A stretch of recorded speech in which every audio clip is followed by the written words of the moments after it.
2013년도 마지막 날입니다. 이제 1시간 정도 있으면 아마 다시 올 수 없는 그런 2013년을 보내고 새해를 맞이하는 시간이 될 것 같습니다. 일본의 신앙인들에게 참된 예수 그리스도의 본을 보이고 정말 믿음의 본을 보였던 한 분이 있습니다. 잘 아시는 대로 우찌무라 간조라는 목사님이 그분이신데, 이분이 자신이 쓴 글에 이런 제목의 글이 있습니다. 한 해를 끝맺는 글, 그런 내용의 글이 있습니다. 그 내용은 이렇습니다. 하루는 짧은 일생이며 1년은 약간 긴 일생이다. 그리고 사람의 일생은 이 짧은 일생과 약간 긴 일생이 거듭되는 것에 지나지 않는다. 그러므로 한 해를 마칠 때의 감상은 일생을 마칠 때의 감상과 다르지 않을 것이다. 1년을 슬프게끔 맺는 사람은 일생을 슬프게끔 맺을 것이며, 1년을 기쁘게끔 맺는 사람은 일생을 기쁘게끔 맺을 것이다. 죽음이란 별다른 것이 아니다. 한 시기로부터 다른 시기로 옮겨가는 현상이다. 해를 넘긴다는 것은 죽음의 일종이다. 낡은 시기를 떠나 새로운 시기로 들어가는 것이다. 이제 다시금 두 시기의 중간에 서서 나는 과거를 뉘우치며 미래를 두려워하지 않는 것을 감사한다. 이런 얘기를 했습니다. 그는 자신에게 이렇게 말했다고 합니다. 내가 청청결백하고 마음에 아무런 부끄러움이 없는 사람이라는 뜻이 아니다. 나는 남이 나의 결점을 알고 있는 것보다는 훨씬 더 많이 자신의 과실을 알고 있다고 생각한다.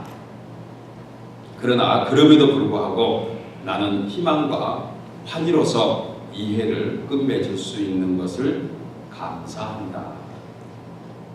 여러분 어떻습니까? 과거는 이제 어디까지나 과거입니다. 그리고 어느 우리는 우리 각자의 인생에 있어서 또 하나의 이적표를 그리는 시점에 와 있습니다. 누구나 묵은 해를 보내고 새해를 맞는 새 밑에 서 있는 것입니다. 감사하게도 우리는 딴 곳에 가 있지 않고 하나님을 예배하면서 한 해를 정리하고 이제 한 해를 맞는 이 간격, 이것이 바로 하나님 앞에서 복받고 있다는 가장 중요한 증거가 되는 줄 믿습니다. 오늘 저는 송구영신 예배를 통해서 묵은 해와 새해에 하나님께서 주신 은혜와 축복에 대해서 함께 생각하며 세 가지로 말씀의 은혜를 나누려고 합니다. 첫째로, 하나님의 은혜와 축복은 에벤 에셀입니다. 24절에 여호와는 내게 복을 주시고 너를 지키시기를 원하며 라고 말씀합니다. 여기서 지키신다, 이 원문의 뜻은 외부의 위험으로부터 보호하시기 위해서 가시로 울타리를 친다, 이런 뜻이 바로 지키신다는 것입니다. 철저하게 보호해 주신다는 의미예요. 이처럼 하나님께서 우리에게 주신 복 가운데 보호하시고 안정케 하시고 지켜주시는 은혜가 있는 줄 믿습니다. 여러분, 우리는 요즘 정말 위험천만한 시대를 살고 있습니다. 올해만 해도 미국이나 한국이나 전 세계에서 묻지마 살인이 유행처럼 일어났던 그러한 한 해였습니다. 수많은 희생자들이 영문도 모른 채 피 흘려 갔습니다. 어떤 사람은 돈이 필요하다는 이유로 어린아이를 납치해서 죽이기까지 합니다. 어떤 이는 화가 난다고 해서 학교나 마트에 들어가서 총을 난사했고, 그들은 그것도 부족해서 더 많은 희생자들을 찾고 다녔던 사건들을 우리는 많이 볼 수 있었습니다. 참으로 안타까운 일이 아닐 수가 없습니다. 뿐만 아니라 이름도 모를 질병들이 우리 주위에 넘쳤습니다. 지구촌 곳곳에서는 먹을 것이 없어서 영양실조로 죽어갔던 절대 빈곤의 사람들로 넘쳐났던 이때에 우리 모두가 하나님의 도우신 은혜 가운데 하나님의 손길로 오늘날까지 살 수 있는 것은 정말 에베네셀의 은혜가 아닐 수가 없습니다. 여러분, 어떻게 이런 보호를 받을 수 있을까요? 우연일까요? 어쩌다 보니까 그냥 피할 수 있는 길을 우리가 받았을까요? 아닙니다. 사무엘상 10장에 이스라엘과 블레셋과의 전쟁에서 하나님의 언약궤까지 강탈당한 그러한 사건이 나옵니다. 수천 명의 이스라엘 백성들이 죽어갈 때 사무엘은 하나님께 기도했습니다. 블레셋 사람의 손에서 우리를 구원하소서.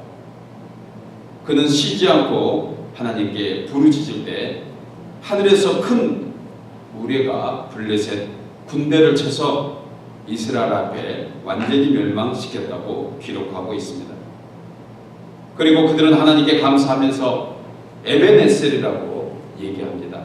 여기까지 우리를 도우셨다는 것입니다. 오늘날 이 에베네셀의 하나님은 우리에게 동일하게 역사하십니다. 바로 그분이 우리의 성령 하나님이십니다. 로마서 8장 26절에 이와 같이 성령도 우리의 연약함을 도우시나니 우리가 마땅히 빌바를 알지 못할 때 오직 성령이 말할 수 없는 탄식으로 우리를 위하여 친히 간구하시느라. 성령께서 우리의 기도 제목이 무엇인지조차 우리 자신도 알지 못하는데 성령 하나님이 아시고 먼저 그 뜻대로 구하신다는 것입니다. 사람들의 기도 제목은 무엇입니까? 사람들은 자기 좋은 것만 기도합니다. 자기 바라는 대로 기도합니다. 자기 생각대로 기도합니다. 그런데 사실 그 기도에 대해서 하나님이 응답하지 못하신 기도가 얼마나 많은지 몰라요. 여러분, 모든 사람이 다 기도한다고 하나님 응답하신다 하면 아마 이 땅에 어느 순간은 비가 내리고 어느 순간은 눈이 올 것 같아요. 어느 순간에는 가을이 됐다가 어느 순간에는 봄이 돼야 되는 것이 바로 우리의 기도 제목인 것입니다. 그러나 하나님은 이 모든 것에 일관적으로 역사하셔야 되기 때문에 하나님의 섭리 가운데 우리의 기도 제목을 우리 마음속에부터 바꿔주시는 것이에요. 우리는 하나님께 원하는 기도, 내가 필요한 기도를 하지만 하나님은 우리가 정말 필요한 것을 먼저 하시고 기도하고 계신다는 것을 우리가 생각할 수 있습니다. 여러분, 이것이 오늘날 우리에게 주신 에베네셀의 은혜와 축복인 줄 믿습니다. 사랑하는 여러분, 이 에베네셀의 하나님께서 새해에도 우리를 위에서 친히 악한 영을 물리쳐 주시고 지켜주심으로 여기까지 우리를 도우시는 그런 에베네셀의 보호로 우리를 인도해 주실 줄 믿습니다. 두 번째로 하나님의 은혜와 축복은 임마누엘의 은혜입니다. 25절에 여호와는 그의 얼굴을 내게 비추사 은혜 베푸시기를 원하며. 우리가 아는 대로 민수기는 이스라엘 백성들이 약속의 땅 가나안으로 가기 위해서 38년간 광야에서 믿음의 훈련을 받을 때 하나님의 놀라운 보호와 인도로 살아가는 과정을 기록한 바로 성경입니다. 그런데 이스라엘 백성들의 모습을 보면 사실 오늘날 우리와 비슷한 게 너무 많습니다. 하나님의 은혜와 축복으로 산다고 하면서 때로는 우리 자신이 너무 교만하고 때로는 여러 가지 이유 때문에 하나님을 뒤로 하고 하나님의 손을 놓고 불순종하는 그런 모습으로 살았던 이스라엘 백성들과 우리와 다를 바가 없다는 것입니다.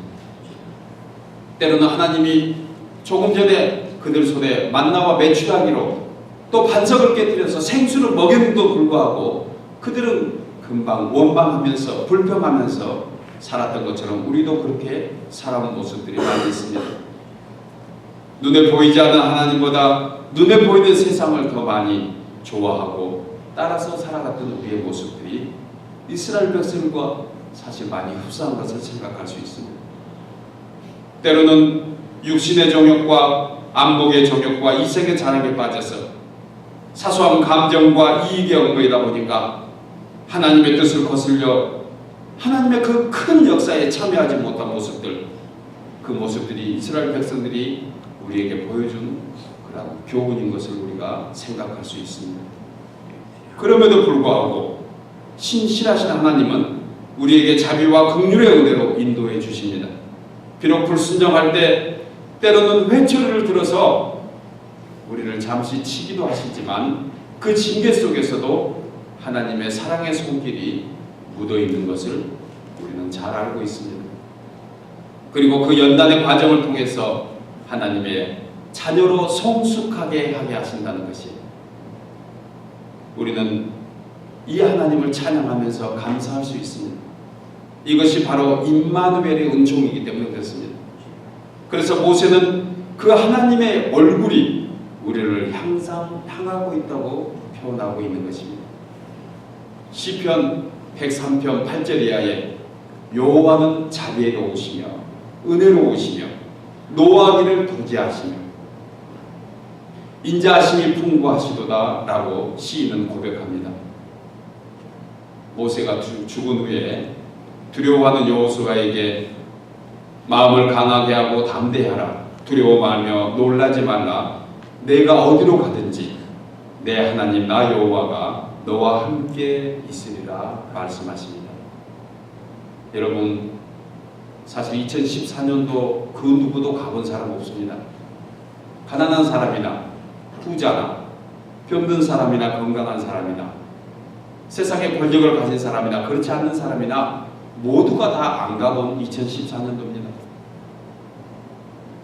우리에게 감사한 것은 우리가 설령 뭘 연약한 모습, 잘못된 것들이 있으면 어떤 기계가 리셋하면서 다시 재정비하고 다시 수리를 받아서 프로그램을 리세팅해 준 것처럼 우리에게 2013년도를 뒤로 하고 2014년도 모두가 똑같이 새롭게 출발하라고 주께서 우리에게 은혜 주신 것입니다. 이제 우리 모두는 새롭게 출발할 수 있습니다.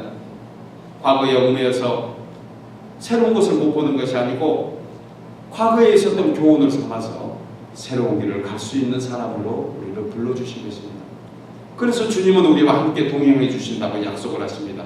놀라지 말라고 합니다. 마음을 강하게 하고 담대하라고 말씀합니다. 두려워하지 말라는 것이에요. 그 누구도 안 가본 2014년이지만 그래도 내가 너와 함께 가겠다고 주님이 이 시간 우리에게 말씀해 주시고 있습니다.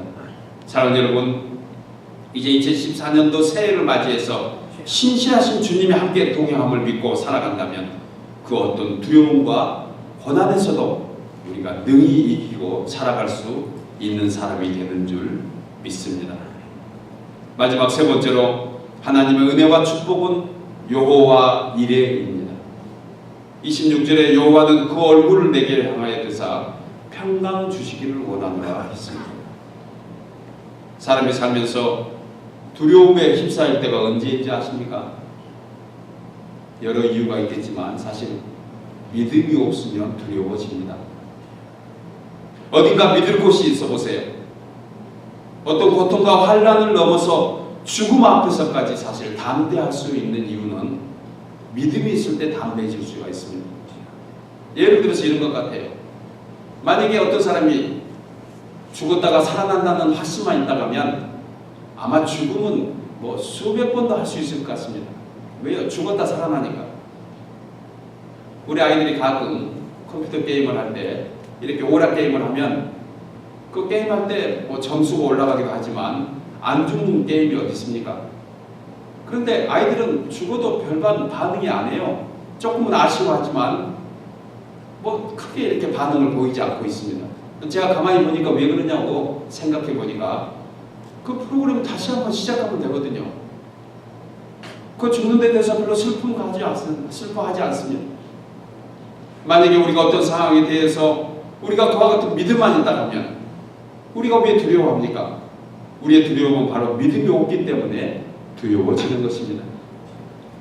우리는 아무것도 아니라는 생각, 우리는 못한다는 생각, 우리는 할 수 없다는 생각이 우리를 계속해서 두려움 속으로 몰고 가는 것을 우리는 잘 알 수가 있습니다. 사랑하는 여러분, 진정한 평강의 삶은 아무 근심 걱정이 없이 잘 먹고 잘 사는 것 같은 그런 육신의 안위가 아니고 하나님을 마주보고 있는 그 상태가 가장 평강한 상태인 줄 믿으시기 바랍니다. 하나님과 마주한다. 하나님의 얼굴을 마주보고 하나님의 손을 붙잡고 갈 수 있다는 것, 이것이 얼마나 우리에게 심령의 평안을 주는지 모릅니다. 로마서 14장 17절에 하나님의 나라는 먹는 것과 마시는 것이 아니요 오직 성령 안에서 의와 평강과 희락이라 했습니다. 여러분, 사람들은 누구나 행복과 평강과 희락을 추구하면서 살기를 원합니다. 사실 우리 지난해 우리 2013년도도 그렇게 살아왔을 것입니다. 다가올 새해도 우리는 그와 같이 마음의 소원을 가지고 살아갈 수가 있습니다. 행복하기를 원하고 누구나 평안하기를 원하고 누구나 기쁘고 즐거워하기를 원하는 것입니다. 그러나 하나님의 의에 기초하여 우리의 삶을 세우지 않으면 그 어떤 참된 평안도 다 일시적인 것에 불과하다는 것입니다. 하나님의 의가 무엇입니까? 도대체 의라는 게 무엇을 의미합니까? 하나님과의 올바른 관계를 가지고 있는 영혼의 상태가 바로 의입니다. 그래서 사람은 하나님과의 관계가 옳아야 범사가 형통하고 마음의 평강을 소유할 수 있는 것입니다. 그러므로 우리가 하나님께 순종하고 그분을 따라가는 삶을 살 때 평강은 자동으로 찾아오는 것입니다. 평강을 위해서 사는 것이 아니고 하나님을 위해서 살아가고 하나님을 믿는 믿음 안에서 살아가면 평강은 자동적으로 따라온다는 것을 우리가 분명히 알고 살아야 합니다. 사랑하는 여러분, 우리는 하나님과의 친교를 위해서 하나님과의 친밀한 관계로 창조되었다는 것을 잊지 마십시오. 그분과의 친밀함만 유지한다면 우리 영의 가장 깊은 곳에서 필요한 것들이 하나님의 은혜로 채워지는 것을 우리는 분명히 알아야 합니다. 이것이 바로 의입니다. 이처럼 하나님과의 올바른 관계에 기초한 의는 어떠한 상황 가운데서도 결코 흔들릴 수 없는 참된 평강과 영원한 희락을 가져다 주는 줄 믿습니다. 따라서 새해에는 행복과 평강을 위한 최선의 길이 하나님과 연합하는 것이다. 하나님과 함께하는 것이다. 하나님의 임재 안에 사는 것이다. 가정에서나 부부 사이에서도 자녀와의 관계에서도 친구와의 관계에서도 사업에서도 모든 일 가운데 하나님과의 친밀한 관계만 내가 유지한다면 그 나머지는 다 주님이 해주시는 것입니다. 우리 노력 가지고 되는 일이 있습니다. 그러나 우리 노력 가지고 될 수 없는 것이 얼마나 많이 있는지 모릅니다. 그 많은 것들의 해답은 바로 하나님과의 관계가 무너지고 우리에게는 원만한 삶을 살 수 없도록 되어 있다는 것입니다.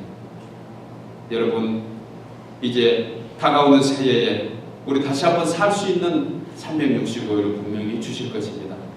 그 365일이 함께 예배하는 여러분 모두에게는 정말 가장 평안하고 행복한 삶이 되기를 이 사람은 늘 바라고 기도할 것입니다. 여러분들께서는 그 기도에 가장 가까이 할 수 있는 것은 하나님과 가장 친밀한 관계를 맺어나가고 하나님을 더욱 가까이 섬기서 힘과 정성과 다해서 힘과 정성을 다해서 주님을 섬겨나간다 하면 주님이 이 모든 일 가운데 은혜 내려주실 줄 믿습니다. 이제 말씀을 맺겠습니다. 2013년도는 이제 돌아올 수 있는 뒤안길로 물러갈 것입니다. 때로는 가장 가까운 사람에게 원치 않는 마음의 상처를 주기도 하고 받기도 했을 것입니다. 어떤 일에 있어서는 우리 뜻대로 되기도 했지만 사실 내 뜻대로 되기보다는 내 뜻대로 되지 않는 일들이 훨씬 더 많았을 것입니다. 오히려 우리가 원하는 대로 되지 않는 그 많은 일 가운데 우리는 때로 아파하고 좌절하기도 했을 것입니다. 나는 잘하려고 했는데 상대방이 못했다고 해서 때로는 상대방 탓하고 있는 모습도 여전히 우리 가운데 있었을 것입니다. 그러나 분명히 우리는 연약한 사람입니다. 우리는 다 부족해서, 그래서 친히 주님께서 육신의 몸을 입고 이 땅에 오셔서 십자가의 승리로 우리에게 그 은혜를 베풀어 주신 것입니다. 연약한 줄을 알기 때문에. 사람에게 가장 소중한 것은 깨달음입니다. 언젠가 제가 설교 시간에 말씀드렸던 것이 기억이 납니다. 지난 과거의 모든 일들은 그냥 버리라는 것이 아니고 교훈 삼으라는 것입니다. 과거는 오늘의 새로운 한 날이 되기 때문에 그렇습니다. 과거에 있었던 것이 깨달아지지 않고 과거에 있었던 것을 다시 리사이클 한다고 하면 우리에게 새날은 영원히 있을 수가 없습니다. 우리에게 감사하게 이 모든 일 가운데 하나님은 합력해서 소를 이루신다고 말씀하셨습니다. 이는 우리의 연약함이 하나님 앞에서 강함이 되고 우리의 부족함이 하나님 앞에서 넉넉함이 된다는 약속의 말씀입니다. 그래서 주님은 오늘날까지 가장 선한 길로 인도해 주신 것입니다. 이제 아무도 가보지 않는 새해이지만 하나님을 믿는 우리는 신실하신 하나님의 은혜와 축복 가운데 이렇게 예배하면서 시작하게 되었습니다. 주님은 변함없이 끝까지 우리를 도우시고 그 에베네센의 하나님께서 어떤 상황 속에서도 우리와 동행하시고 함께 하시는 임마누엘의 은총으로 인도하실 것입니다. 어떤 환난과 고난이 온다 하더라도 평강으로 인도하시면서 새해에는 여러분 각자의 가정에 우리의 자녀 가운데 우리 교회에 여호와 이레의 은총으로 인도해 주실 줄 믿습니다. 사랑하는 여러분, 한 해를 지켜주시고 또 새해를 주신 주님께 감사와 영광을 돌리며 우리 모두가 할렐루야로 힘차게 행복하게 감사함으로 한 해를 시작하고 나가는 우리 모두 되기를 주의 이름으로 축복합니다. 기도하겠습니다.